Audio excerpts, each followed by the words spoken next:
first modeling, her first cotillion over here. This is one of her dances when she was going to dance school. I remember this family portrait she took of herself. An aspiring model, dancer, and proud mom. That's how Shawn Wilkinson describes his stepdaughter, Akia Eggleston, the young woman he helped raise since she was 5. That's her mom. Passed away from breast cancer. And it was a devastating time for all of us. She went through a lot through the death of her mom. Akia, the oldest of her siblings, was only 17. She was very close to her mom, but she still fought through and graduated from high school. So when you look at these pictures of your daughter, what goes through your mind? Heartache. Where is she at?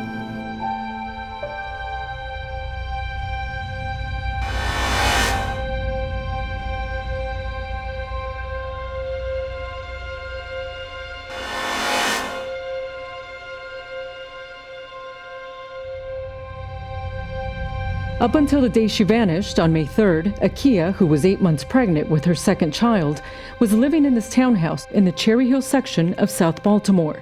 Her grandmother was the last family member to have contact with Akia on May 2nd. She texted Akia asking if her phone was off. Akia replied, "No, I'll call you around 8." Her grandmother, who according to family was doing laundry, asked Akia, "Do you have some white clothes?" Akia responded, "Yes. Why? What's wrong? I'm not able to talk on the phone right now." Grandma responded, "Okay, call me later." Akia replied, "Okay." That was at 5:58 p.m. The next day, all activity on Akia's social media stopped. But family and friends didn't realize that the 22-year-old was missing until she failed to show up to her baby shower on May 7th. People were calling her, people were texting her, people were Facebooking her, and there was no response.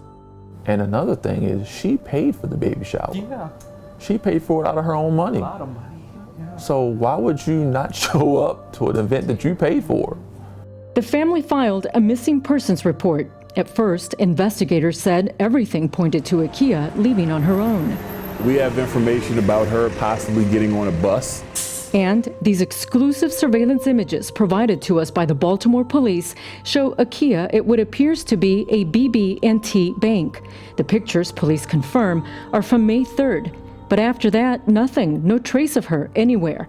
Investigators now suspect foul play. This is a scenario, likely a whodunit situation. But again, we're not giving up hope until, we're at a point where we discover Akia. We already figured that it was foul play. And to come back after the fact to say it was foul play was a little disheartening. It doesn't make sense. Her disappearance doesn't make sense.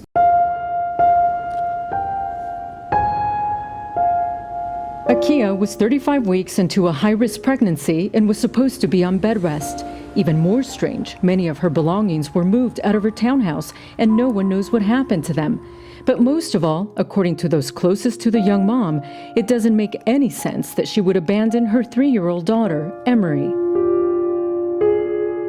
She was very close with her daughter. She spoke to her every day. And that was another sign that something was wrong because she didn't speak to her daughter.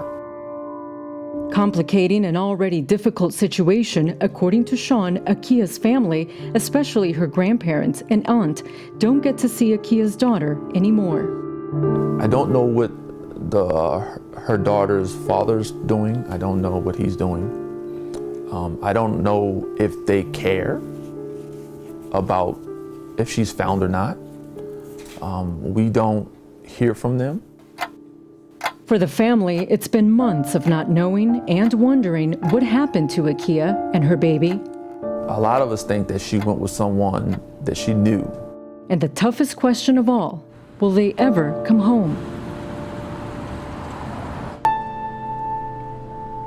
We don't know if anything foul happened to her. We don't know. We don't know if she did something to herself. We don't know if somebody did something to her. We don't know if she just left on her own. We still don't know that. She didn't have a history of running away. Correct. We no noted history of her disappearing and doing things like this. My understanding is also that she didn't own a car.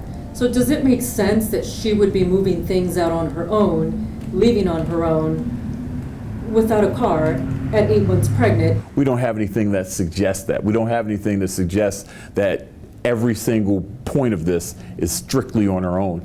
We are concerned, and again, foul play is something that we have to consider here. Are they looking at a possibility that maybe she was targeted for her baby? Well, I mean, that's obviously everything's on the table. Any working theory is going to stay on the table until we can rule it out. And, you know, we've gotten tips to check areas. And those tips have been to check areas for a body, not for, you know, to knock on a door.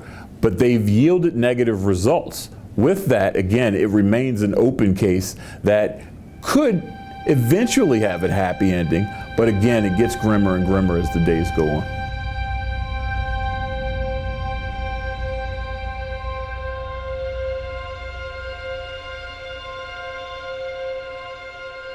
Investigators have spoken to family, friends, former roommates, and the fathers of Akia's children, but to no avail.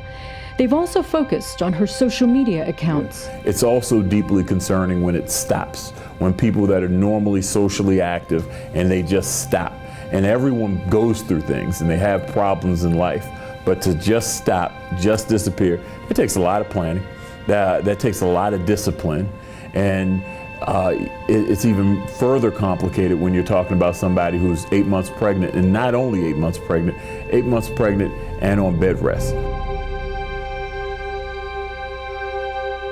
While leads have dried up, Shawn says as far as he knows, there is still at least one more person detectives want to talk to. That was a close friend of hers, so they're waiting to find this individual so that they can interview him. That had lived with her before. We're saying now is the time. We're saying we're concerned. And if you are a confidant and you were on the receiving end of some of that information directly, let us know about it, because that's the only thing that can help us get Akia Eggleston's family closure, and the closure that they deserve. Was she excited about her baby? Oh, she was ecstatic. That's all she could talk about. When the baby gets here, what I'm gonna do. The baby gets here, I'm gonna do this, I'm gonna do that. For now, the Wilkinsons wait and pray for Akia's safe return. But to know that one is missing, that one jewel is missing, that makes it very difficult. Very, very difficult. And so I just want to bring her home with her siblings, and so we can all be a big family and work this out one way or the other.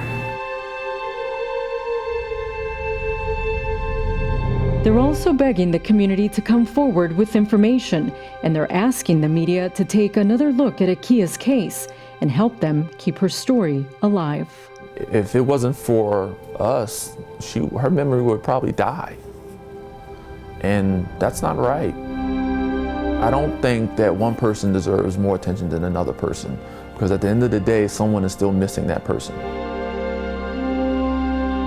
God. He's brought us this far, and I know he's not going to leave us now.